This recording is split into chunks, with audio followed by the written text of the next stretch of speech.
Hey, how's it going, everybody? Welcome back to another video. Basically, my 1 week with the Google Pixel 10 and what do I think about the phone. All that will be discussed in this video today. So glad to have you guys here. And if you guys can do me a solid, smash the like button if you guys enjoyed the video. And also hit the hype button to get this thing on the leaderboard. I would truly appreciate that. It's a pretty gloomy day outside, actually.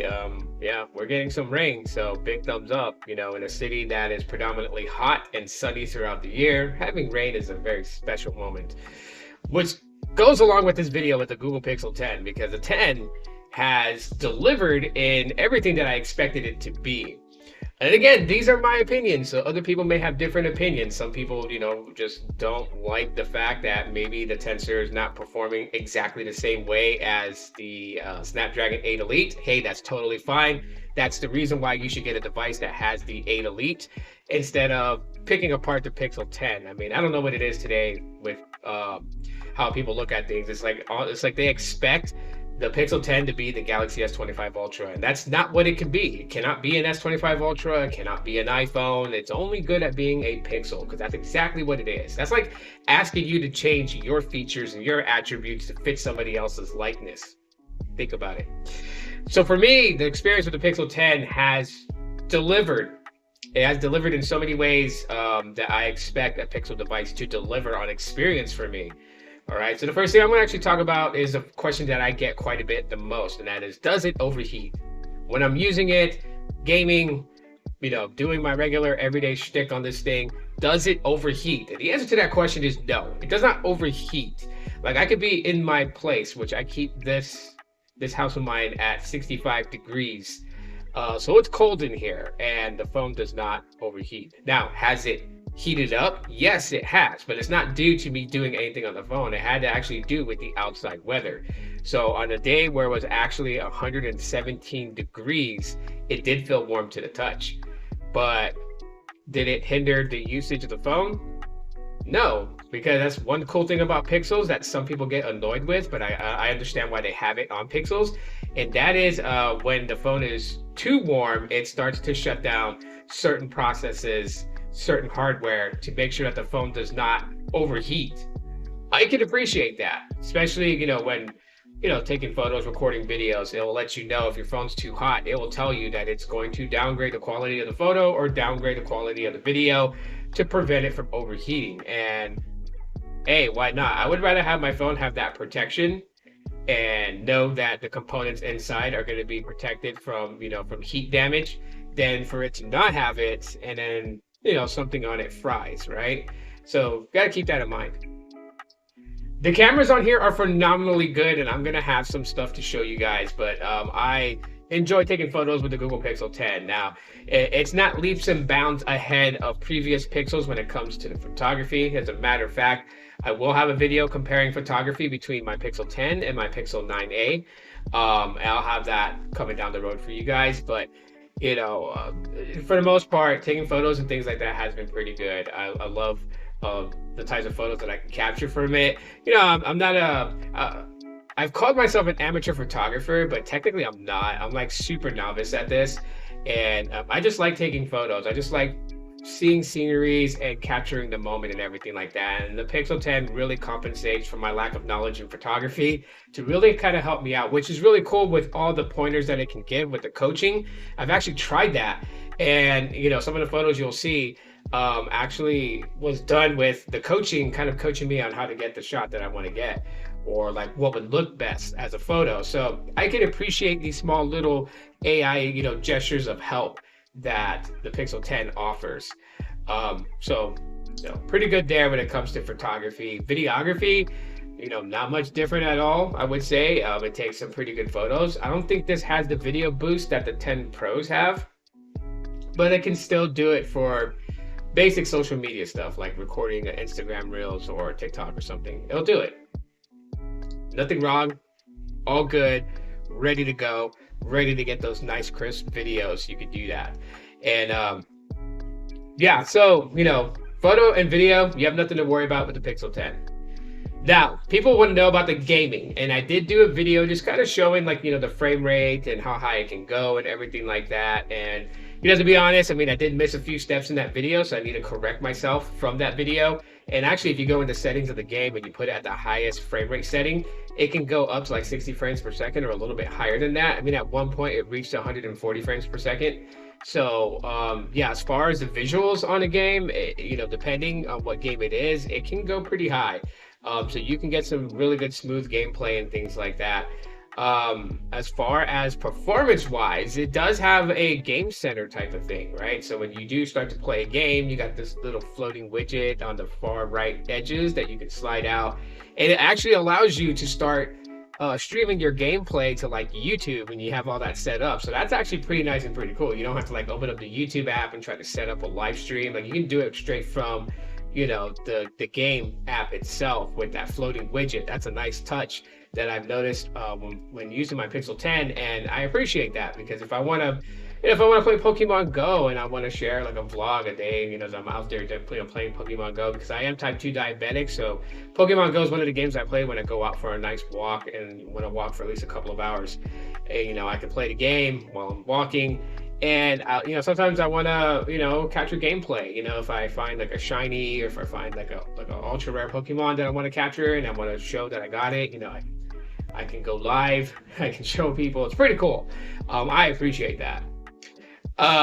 Audio quality on the Google Pixel 10 is phenomenally good. Does it smash out the Pixel 4? Yes, it does. When it comes to sound quality, it's the first time I ever said that about a smartphone that's able to do that. Like, I just love the way the audio sound from this device. It's golden. It's great.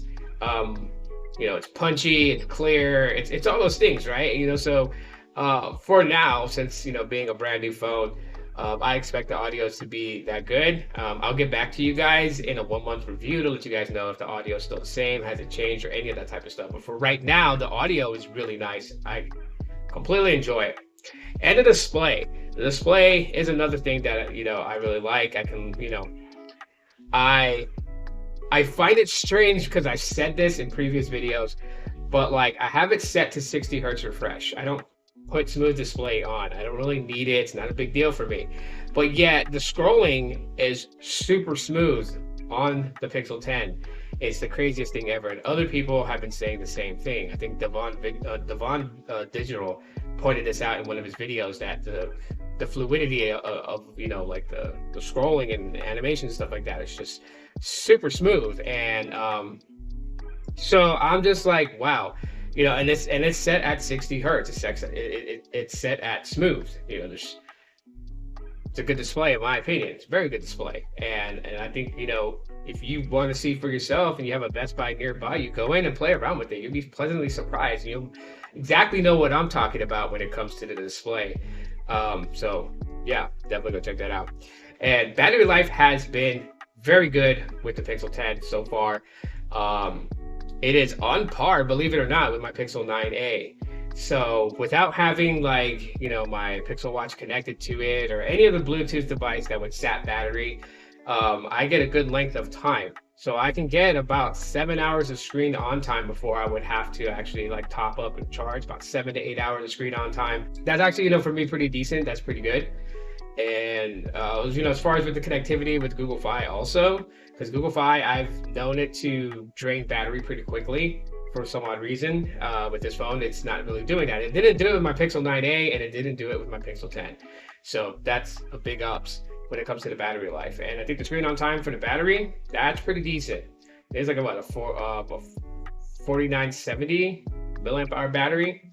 So basically close to 5,000 milliamps. And it does have the whole thing with the battery health assistant. So yes, over time, eventually the charging voltage and everything will be changed up just to protect the battery from like any issues. And I can totally understand why that's there. Some people are going to hate it, totally get it, but it's there for a reason. It's there to protect the battery. It's there to protect you.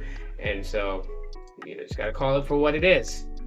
Also, one thing I do want to kind of point out is the haptics. The haptics on here is pretty awesome and pretty decent. And for just for the heck of it, when I type on the keyboard, it just feels really nice with the haptics, the vibration motor in there.